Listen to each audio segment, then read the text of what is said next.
RAM آنسوؤں سے بھری آنکھوں سے اسے دیکھ رہی تھی۔ تم بتاؤ، کیا تم ہاتھ سے محبت نہیں کرتی؟ کیا تم اسے بھول گئی ہو؟ وہ چند لمحے خاموش رہی۔ جب میں نے آنکھیں کھولی تھیں ماں، میں دروازے کو دیکھتی تھی۔ شاید آج ہاتھ مجھے دیکھنے آئے گا، شاید آج آئے گا، لیکن وہ آتا ہی نہیں تھا۔ وہ نہیں جانتا تھا کہ تم زندہ ہو۔ ایسا کیوں ہے؟ تمہاری فیملی نے یہ سب بات سب سے چھپائی تھی، وہ تمہیں پروٹیکٹ کرنا چاہتے تھے۔ کیا ہاتھ نے مجھے ڈھونڈا نہیں، یقین کر لیا کہ میں مر چکی ہوں؟ ماہدورہ نے گہری سانس بھرے اسے دیکھا، پھر سر نفی میں ہلا دیا۔ وہ یہاں نہیں تھا ریم۔ پھر کہاں تھا؟ وہ جیل میں تھا۔ جتنے سال تم کوما میں رہی، اتنے سال وہ جیل میں رہا۔ آنکھیں حیرت کے مارے واہ ہوئی تھیں۔ کچھ لمحے وہ بول نہیں سکی۔ جیل میں؟ کیوں؟ ریم وہ الزام کی زد میں تھا۔ تم اس وقت ہاتھ کے ساتھ تھی، سب کو لگا کہ وہ سب ہاتھ نے کیا ہے۔ انکشاف ہوا تھا۔ ہوا کے جھونکوں میں تیزی آئی تھی، آنسو رک چکے تھے۔ ریم خالی خالی نظروں سے اسے دیکھ رہی تھی۔ بے یقینی تھی، درد تھا، بے بسی تھی۔ ہاتھ مجھے نقصان کیسے پہنچا سکتا تھا؟ تم سب نے کیسے مان لیا ماہدورہ؟ تمہاری فیملی نے مانا تھا، اور ریم وہ غلط نہیں تھے۔ ان کی بیٹی تکلیف میں تھی، انہوں نے وہی کیا جو اس وقت انہیں نظر آیا۔ اتنا سب ہو گیا ماں، سب تکلیف میں تھے۔ ہاتھ، میں، میری فیملی، تم، ہم سب اذیت میں تھے۔ آنکھیں زور سے میچ کر اس نے ہتھیلیوں سے آنکھوں کو رگڑا، لیکن آنسو بے قابو تھے۔ ماضی کو مت دیکھو ریم، آگے نہیں بڑھ سکو گی۔ جو وقت ہاتھ میں ہے اسے دیکھو۔ اب سب ٹھیک ہے، تم ٹھیک ہو، اور یہی کافی ہے۔ آگے بڑھتے اپنے بازو اس کے گرد باندھے حصار بنایا تھا۔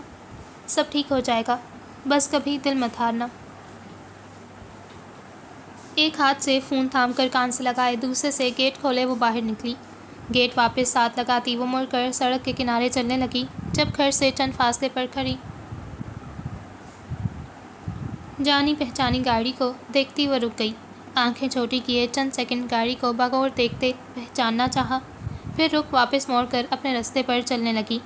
چہرے کے اثرات سنجیدگی میں ڈھل چکے تھے۔ چند لمحے گزرے تھے جب اپنے پیچھے کسی کے قدموں کی چاپ سنائی دی۔ بنا رکے وہ فون کان سے لگائے چلتی گئی۔ اگلے سیکنڈ میں قدموں کے ساتھ اس کے نام کی پکار بھی سنائی دی۔ نظر انداز کرتی وہ آگے بڑھتی گئی۔ ایک پولیس آفیسر کو نظر انداز کرنے کی سزا جانتی ہو تم؟ اب وہ عین اس کے سامنے کھڑا ہوا تھا، جس پر ایزابیلا کو بھی رکنا پڑا۔ فون کان سے اتارا، پھر بیگ میں ڈالے سامنے کھڑے رومان کو دیکھا۔ کیا میں جانتی ہوں آپ کو؟ کیا تمہاری یادداشت کمزور ہے؟ سوال پر سوال ہوا۔ جی ہاں، رستہ چھوڑ دیں۔ کیا تم غصہ ہو؟ اجنبیوں پر غصہ نہیں کرتی میں۔ تمہاری گاڑی اگلے ہی دن صحیح سلامت تمہارے گھر پہنچائی تھی، اجنبی تو بالکل نہیں کہہ سکتی۔ لہجہ شریر سا تھا۔ وہ بغور اسے دیکھ رہا تھا۔ ایزابیلا نے چند سیکنڈ سنجیدگی سے اسے دیکھا۔ میں جانتا ہوں میں لیٹ ہوں، لیکن میں نے تفصیلات نہیں مانگی آفیسر، اور گاڑی کے لیے بہت شکریہ۔ بیگ کندھے سے لگاتی وہ آگے بڑھ گئی۔ پیچھے کھڑے رومان نے بھویں اچکائے اسے دیکھا، پھر آگے بڑھتا اس کے ساتھ ساتھ چلنے لگا۔ ایزابیلا، میں مصروف تھا۔ خاموشی۔ میں نے تمہاری کالز اور ٹیکسٹ دیکھے تھے، لیکن ایک میسج لکھنے میں چند سیکنڈ لگتے ہیں مسٹر رومان۔ کم از کم میرا وہ آدھا دن ضائع ہونے سے بچ جاتا جو میں نے کیفے میں بیٹھ کر آپ کے انتظار میں لگایا تھا۔ لہجہ بے حد سنجیدہ تھا، آواز میں ہلکی سی لرزش، ہلکی سی سختی تھی۔ میں آؤٹ آف ٹاؤن تھا ایزابیلا، ایک کیس کے سلسلے میں۔ گڈ۔ وہ واپس چلنے لگی۔ رومان نے بھی قدم کے ساتھ قدم ملا لیا۔ میں تم سے ملنا چاہتا تھا، لیکن میں بہت مصروف ہو گیا تھا۔ واپس آتے ہی سب سے پہلے تمہارے گھر کے سامنے رکا ہوں۔ خاموشی۔ وہ محض چلتی جا رہی تھی۔ بیلا، آئی ایم سوری۔ آپ سنجیدہ نہیں ہیں۔ میں بالکل سنجیدہ ہوں۔ کیا مطلب ہے تمہارا؟ مسٹر رومان، آپ ایک مصروف انسان ہیں، بہتر ہے آپ اپنی جاب پر توجہ دیں۔ لیکن میں تم پر بھی توجہ دینا چاہتا ہوں۔ وہ رکی، پھر رخ موڑ کر اسے دیکھا۔ ایک ہفتہ نظر انداز ہو کر توجہ مل گئی مجھے، مزید کی ضرورت نہیں۔ میں معذرت بھی تو کر رہا ہوں، مصروف تھا، غلطی ہو گئی، معافی دے دیں مس ایزابیلا ہیرس۔ ایک ہفتہ میں اگنور کروں گی اب، پھر حساب برابر ہوگا۔ گردن کھڑی ہوئی تھی۔ رومان نے مسکراہٹ دبائی۔ جیسے تمہاری مرضی۔ اس کا ہاتھ تھامے وہ آگے بڑھنے لگا۔ ایزابیلا نے حیرانگی سے اسے دیکھا۔ یہ کیا ہے؟ تم نے نظر انداز کرنا ہے، میں نے تھوڑی مسکراہٹ دبائے جواب دیا۔ ایزابیلا نے منہ کھولے اسے دیکھا، پھر ہاتھ چھڑوانے کی کوشش کی لیکن گرفت مضبوط تھی۔ یہ زبردستی ہے، پولیس والے یہی تو کرتے ہیں۔ مجھے پولیس والے اچھے نہیں لگتے۔ اچھی بات ہے، صرف ایک ہی اچھا لگنا چاہیے۔ ایزابیلا نے سر نفی میں ہلایا تھا۔ میں کسی کام سے گھر سے نکلی تھی، پہلے اپنی پینڈنگ کافی پئیں گے، پھر تمہارے کام نمٹائیں گے۔ وہ خاموش رہی، رومان کے ساتھ قدم اٹھاتی رہی، ہاتھ اس کی مضبوط گرفت میں تھا۔ میں راضی نہیں ہوئی، یاد دلایا گیا۔ تم ناراض بھی اچھی لگتی ہو، حد ہو گئی۔ آنکھیں گھمائے نظریں سڑک پر جما دیں، رومان سر ہلکا سا پیچھے گرائے ہنس دیا۔ ماہ دوراں، ناشتہ تیار ہے، چھوڑ کر مت جانا۔